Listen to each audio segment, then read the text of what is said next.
Yep, that is right. We are going to be building an omnidirectional rover in the next series of videos. So in this video, I wanted to kind of go over the mechanical design and kind of do a little introduction to this new rover I'm calling Isaac. This is going to be, as I said earlier, an omnidirectional rover. So what that allows me to do, or what that essentially means, is that depending on the rotation of each of the wheels in relation to each other, you can control the trajectory of the rover. So let me give a quick demonstration of what that means. Alright, so this is the basic construction of a general omnidirectional rover.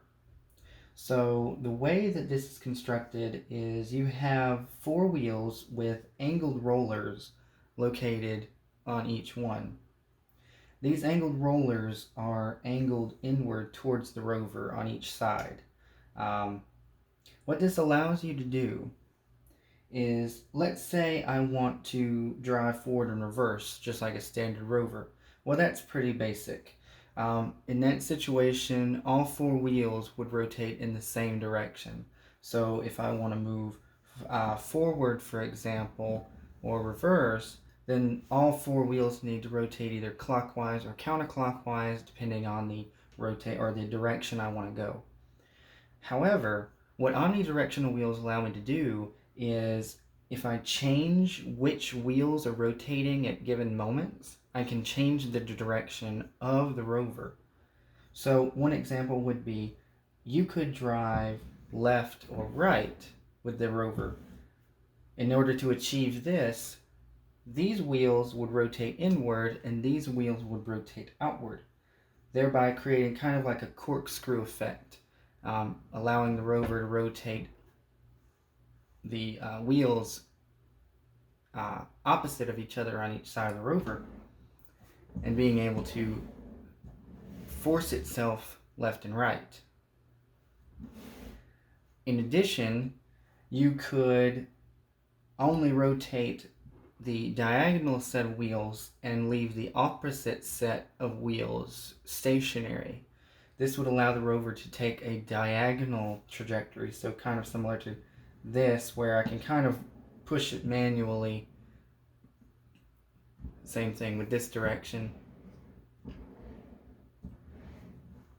where the rover pretty much stays parallel with like the edge of this table, for example, with this face, but the angular direction of the rover would change. So the rover construction is very simple.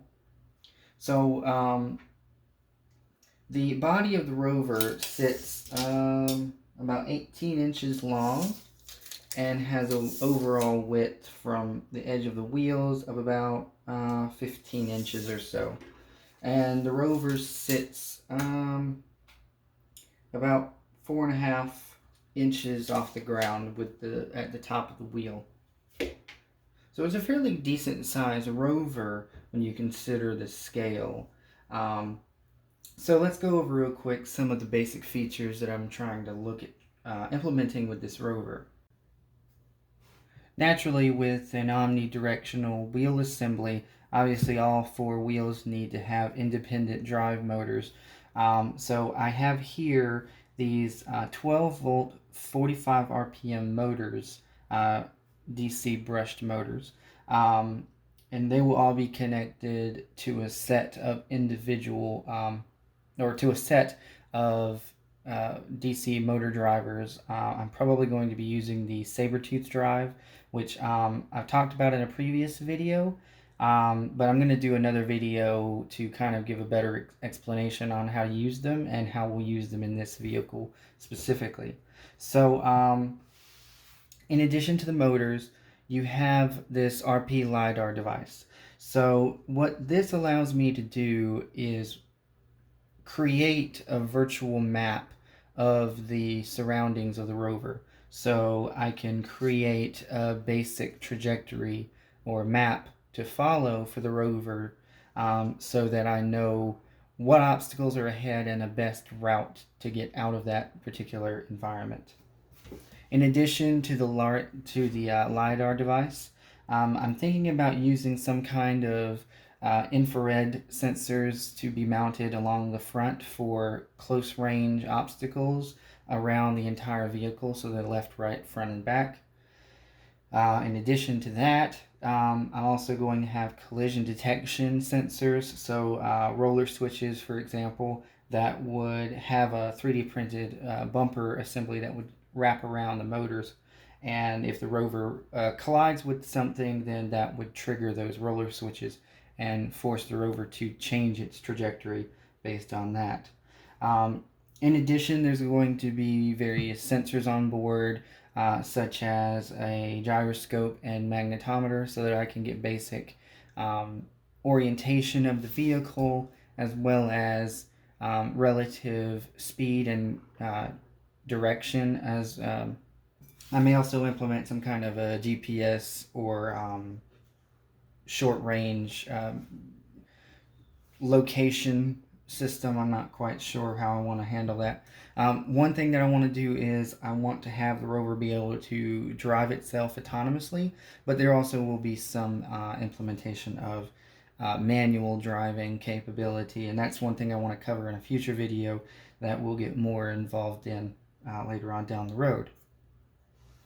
But anyway, so the main focus of this video was to go over the basic mechanical design of this omnidirectional rover and kind of give you an introduction to it.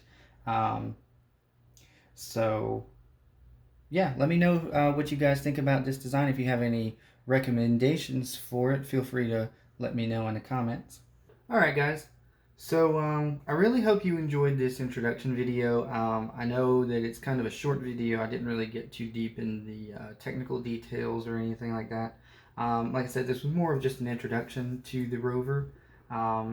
In a future video, I'm going to be going into more detail on this rover. So I'm thinking on the next video, I should have a lot of the electrical parts that I've ordered.